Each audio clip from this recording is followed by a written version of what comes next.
Hi, I'm Marty Nemko. Today, when we say the word mask, we think COVID. But we wear another mask, that pleasant or flat facial expression that masks what's really going on with us.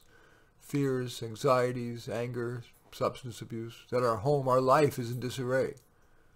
We also don a facial mask to portray positive characteristics like sophistication, intelligence, virtue. Yes, there are times to drop our masks in the service of facilitating more authentic relationships, but usually, keeping those masks up is usually wiser than I used to think when I was a naive college student, when bearing all was the sign of a deep caring person.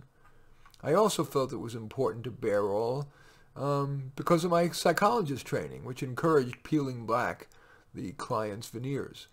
But often, I've come to believe that most people are wise in recognizing that greater good accrues from keeping up the mask. For example, the person might think, the problem doesn't really have a solution, or I'm not really ready to tackle this yet, or I think that dropping the mask will make the person dislike me, or lose respect for me. In such cases, wearing the mask enables the person to suppress such worries.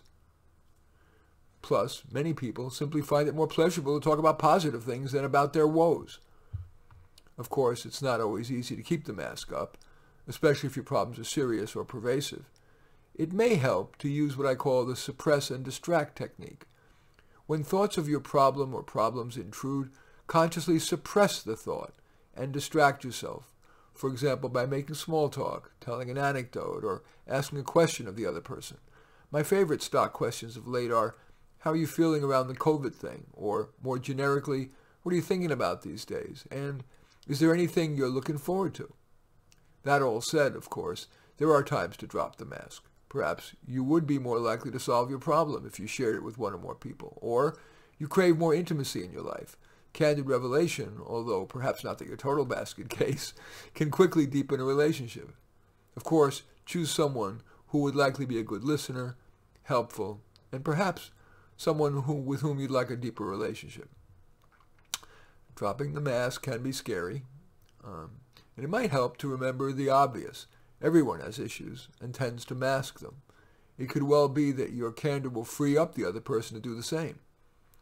Also, if you consciously assess the risk-reward of disclosing, by definition, it's worth trying. What I mean is that not just you consciously assessed it, but you've consciously decided that the risk-reward ratio of disclosure is worth it. By definition, it's worth trying. Most experts believe that there are times that it's worth wearing the COVID mask and times when it's safe enough to take it off. Well, I think the same is true of our personal mask. In any event, I thank you for watching. I'm Marty Nemko. I welcome your thumbs up and accept your thumbs down. I always look forward to your comments and especially like it if you hit the share button below. Share on your social media so that my efforts can have broader impact. And I am flattered if you choose to subscribe to my channel. And in any event, I do thank you for watching. I am Marty Nemko.